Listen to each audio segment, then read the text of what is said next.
Peggy 16. L'origine de Flappy Bird. Un sujet curieux et un poil étrange. J'ai l'habitude de visiter le Deep Web de temps en temps, et, même s'il devient de plus en plus connu, il existait déjà avant, il a toujours existé. Il y a quelque temps, j'étais tombé sur quelque chose que je trouvais intéressant, mais qui n'avait aucun rapport avec ce que je cherchais. Du coup, je n'y ai pas trop prêté attention sur le moment. Mais là, j'ai passé la matinée à chercher des trucs sur ce que j'avais vu, car j'ai pensé que vous aimeriez connaître une histoire que je qualifierais de coïncidence intrigante. Avant de commencer cette histoire, je vous fais un bref résumé de ce qu'est le Deep Web. Beaucoup connaissent déjà ou en ont entendu parler, j'en suis certain. Les contenus du Deep Web ne connaissent pas les limites du web conventionnel, et les choses bizarres et même inhumaines sont abondantes. En résumé, sur le Deep Web, on peut trouver tout ce que Google et les autres moteurs de recherche condamnent, et c'est pour une bonne raison, le contenu du Deep Web étant généralement illégal. Pour naviguer sur le Deep Web, vous avez besoin d'un navigateur spécifique, mais ce que la majorité des personnes ne sait pas, c'est que le Deep Web possède plusieurs niveaux de profondeur, et même certains logiciels conçus spécifiquement pour la navigation sur le Deep Web ne sont pas capables d'atteindre ces niveaux. Ce dont je veux parler, c'est du niveau le plus profond du Deep Web, le Mariana's Web. À côté de Mariana, le Deep Web, ce n'est que le sommet de l'iceberg. Beaucoup pensent avoir eu accès à des informations privées bizarres sur le Deep Web, mais la vérité est que la majorité des choses qu'ils ont vues sont des fakes. Une petite vidéo d'une personne qui se fait décapiter, un animal se faisant brûler vif. En ayant vu ça, beaucoup pensent avoir atteint les tréfonds du Deep Web, mais c'est une erreur, le tréfond est tellement difficile d'accès que même le FBI peine à y accéder. Sans une connaissance suffisante, sans une personne de l'intérieur pour vous donner les instructions et sans l'aide de logiciels spéciaux, vous ne saurez pas atteindre le fond du Deep Web. Si vous êtes têtu et que vous tentez le coup, ce que je ne recommande pas, et que vous avez un PC uniquement pour ça, sachez que là-bas, on ne rigole pas. Maintenant que j'ai fait ce résumé, je vais vous raconter une petite histoire. Dans le Mariana's Web, il existe un site d'un groupe appelé Devilmat. Il s'agit d'une secte satanique bien différente de ce que vous pensez connaître. Pour commencer, leur local est un forum, et ils acceptent n'importe qui comme membre.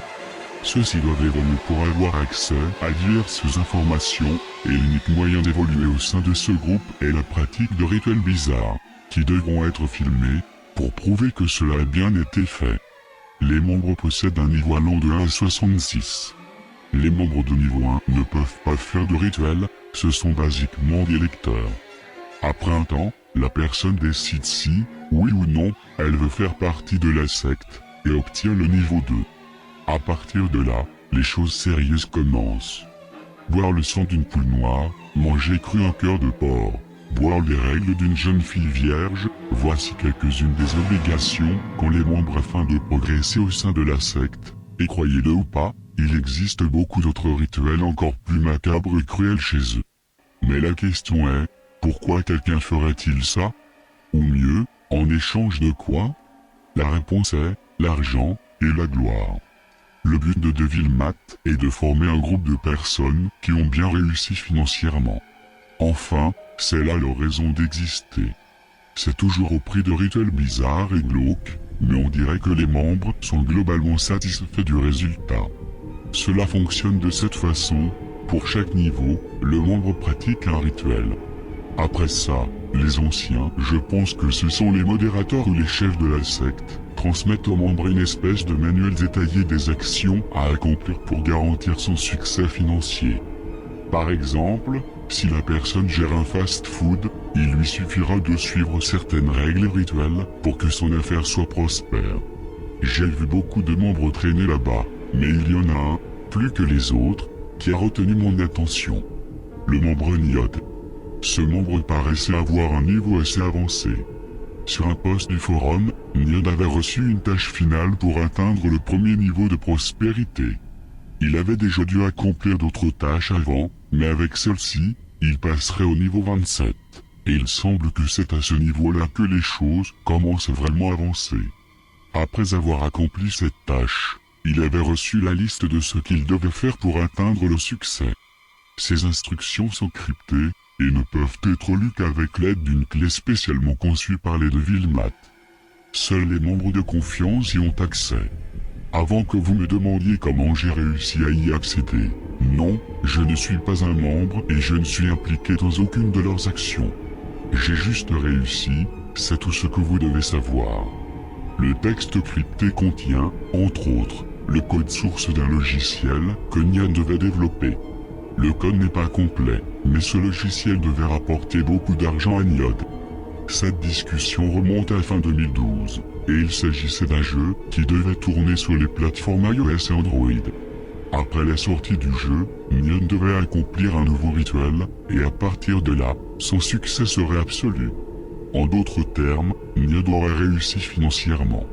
Maintenant, voici la raison pour laquelle ce sujet a attiré mon attention. Voyez l'image ci-dessous, vous remarquez quelque chose de familier? Le dessin d'un petit oiseau sur cette image est le même que celui d'un jeu appelé Flappy Bird. Le jeu a été un franc succès et son créateur a gagné énormément d'argent et en gagne toujours grâce à lui. Et, aussi fou que cela puisse paraître, sans motif, cause ou raison communiquée, le développeur a décidé de publier sur son compte Twitter que le jeu allait être retiré de la vente. Il ne donne aucune raison, juste, je ne peux plus le supporter. Les coïncidences sont nombreuses. Les instructions sur le forum des Devilmat incluent le sprite de Flappy Bird, bien longtemps avant la sortie du jeu. Il faut aussi noter que Niod, lu à l'envers, Dong. Le jeu Flappy Bird ayant été développé par Dong Nguyen. Niod et Dong sont-ils la même personne? Pourquoi Flappy Bird, qui rapportait des millions de dollars par jour, a-t-il été retiré du marché avec une simple phrase « Je ne peux plus le supporter ». Cette histoire n'est-elle qu'une suite de coïncidences, ou y a-t-il quelque chose de louche derrière tout ça? Pensez ce que vous voulez, je ne fais que des suppositions, mais si tout ceci a bien un lien, on peut se demander ce qui serait arrivé si Niod était allé jusqu'au bout de son entreprise. Tu peux liker d'un pouce ensanglanté, je te préviens t'abonner à cette chaîne te plongera dans un cauchemar sans fin, alors abonne-toi.